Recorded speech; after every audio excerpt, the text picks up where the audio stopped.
A votação de novas regras para a tramitação das medidas provisórias está causando polêmica na Comissão de Constituição e Justiça aqui do Senado Federal e traz de volta também uma antiga discussão sobre a independência do Poder Legislativo com relação ao Poder Executivo. Para falar sobre o assunto, nós vamos conversar agora com o senador Pedro Táxi.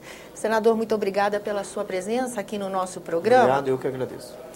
A gente vê que a polêmica na discussão desse projeto, do relatório apresentado pelo senador Aécio Neves, é justamente que impedir que essas medidas comecem a tramitar sem que o Congresso se manifeste sobre urgência e relevância.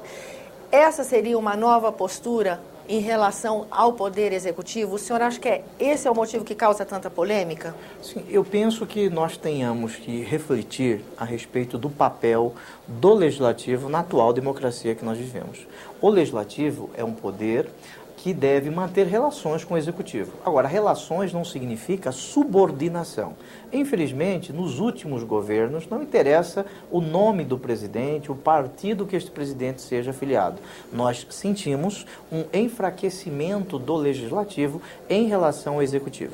Nós vivemos num Estado que é presidencialista. No presidencialismo existe independência entre o Legislativo em relação ao Executivo. É lógico que existem canais de comunicação entre estes dois órgãos que exercem parcela da soberania do Estado. No entanto, no Brasil, nos últimos tempos, isso após a Constituição de 88, o enfraquecimento do Legislativo é patente. Senador, então desculpe interromper o senhor. Isso porque a Constituição nossa prevê que as características vamos dizer, de atribuições de cada poder principais e secundariamente algumas atribuições que são mais características do outro poder, seja executivo, seja o judiciário. O legislativo tem três básicas funções. Ele cria leis para que nós tenhamos segurança jurídica. O legislativo tem que fiscalizar o executivo. E o legislativo trata da questão orçamentária. Muito bem. Nós não criamos leis. Por que isso? Porque temos medidas provisórias, muitas medidas provisórias. A inovação da ordem jurídica se faz notadamente por medida provisória. O instrumento medida provisória não é de todo ruim. O que é ruim é a forma de tramitação da medida provisória que faz com que nós não façamos outra coisa a não ser debatermos medida provisória. Eu vou dar um exemplo.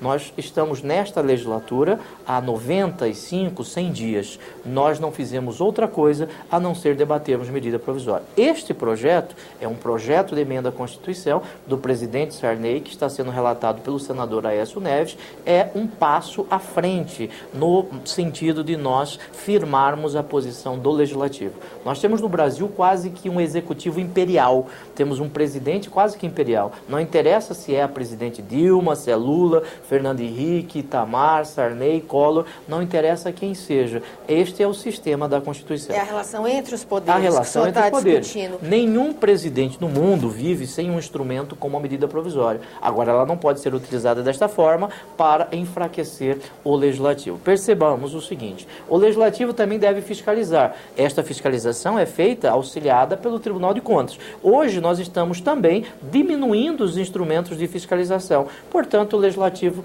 hoje, infelizmente, eu com muito pesar digo isso, não está passando de um satélite, de um apêndice do Poder Executivo, Senador, o que não é bom para a democracia. Bom, para reverter essa situação, há que se voltar nessa casa novas regras de convivência entre esses três poderes, né?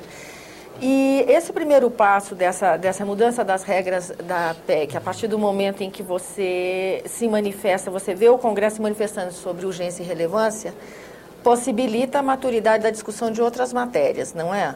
Sim. Ao mesmo tempo, quando a gente tem uma divisão mais equânime do tempo de discussão na Câmara e no Senado, olha, também PEC, favorece? A PEC do Sarney, do presidente Sarney, com todo respeito, ela não resolve o problema da República Federativa do Brasil, no tocante a esta relação. Ela resolve o problema do Senado, ao estabelecer um prazo para que a Câmara se manifeste e outro para que o Senado se manifeste. Resolve a questão do Senado, porque nós temos acompanhado muitas medidas provisórias, chegam ao Senado com um dia ou 2 dias para vencer o seu prazo, e isto faz com que os senadores tenham que discutir projetos importantes como o trem-bala, como o salário mínimo, num tempo de um dia.